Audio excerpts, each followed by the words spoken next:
ఈ యానిమేషన్ క్రైస్తవులకు మాత్రమే. మన చుట్టూ కనిపించని ఆధ్యాత్మిక ప్రపంచం ఉంటుంది. అది సాతాను ఆధీనంలో ఉంటుంది. మనిషి తన కంటి చూపుతో ఈ భౌతిక ప్రపంచాన్ని చూడగలుగుతాడు, కానీ కనిపించని ఆధ్యాత్మిక ప్రపంచాన్ని చూడలేడు. ఆత్మీయ గుడ్డితనం వల్ల అవిశ్వాసులు క్రీస్తుని, దేవుని చూడలేరు. కానీ దేవుని పిల్లలు మరియు క్రీస్తు శిష్యులు భౌతిక ప్రపంచం మరియు ఆత్మీయ లోకాన్ని చూడగలరు.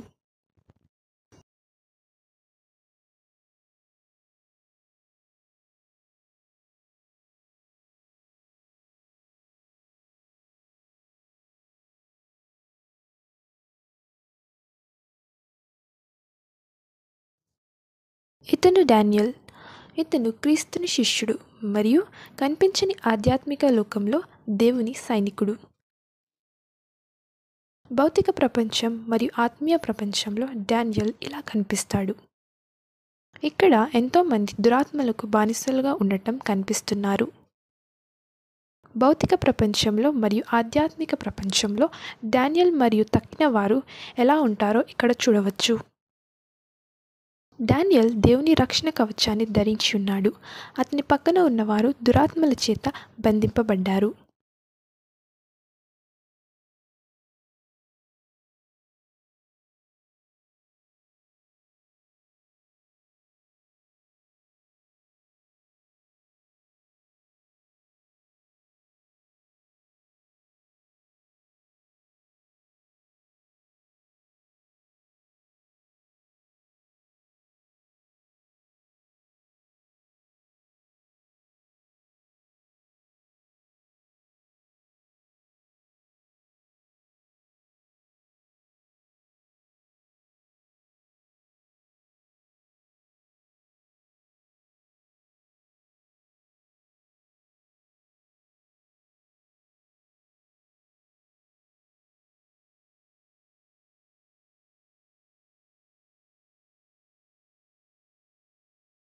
డానియల్ వారి దగ్గర నుంచి నడిచినప్పుడు ఆ దురాత్మలు దూరంగా వెళ్ళిపోతాయి.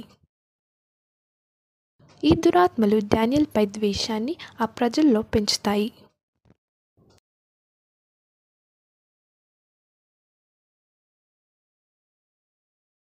సంఘ క్రైస్తవులు పరిశుద్ధాత్మతో నింపబడి ప్రార్థించి ఆరాధిస్తారు, కాబట్టి దురాత్మలు ఆ సంఘాన్ని ముట్టలేరు.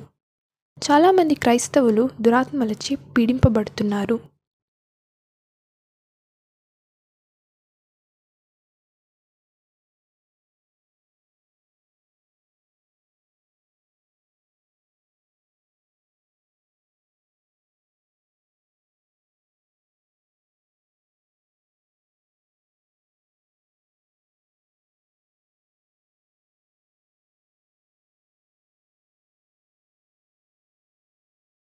ఈ లోకంలో చాలా కుటుంబాలు సంతోషంగా ఉండటం చూస్తాము, కానీ అవన్నీ కూడా దురాత్మలచే ఆక్రమించబడ్డాయి. ఎందుకంటే వారు దేవుడు, దురాత్మలు ఉంటాయని నమ్మరు.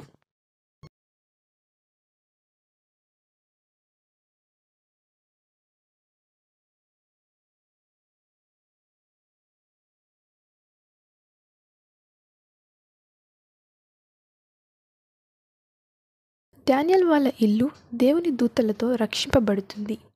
పరిశుద్ధాత్మ అగ్ని అతని ఇంట్లో ఉంటుంది.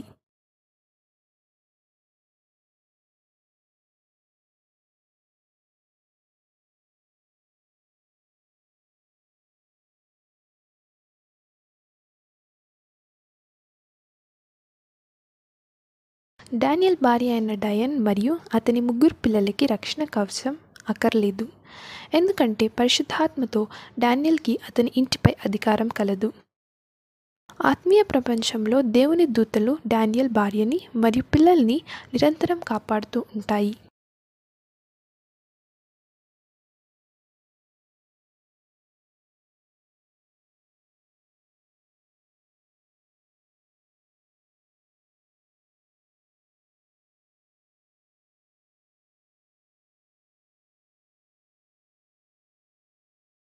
దేవుడు డానియల్ని కుటుంబ పెద్దగా, భర్తగా, తండ్రిగా అభిషేకించాడు. అతని కుటుంబాన్ని చూసుకోవడానికి, వారి కొరకు ప్రార్థించడానికి అతన్ని నియమించాడు.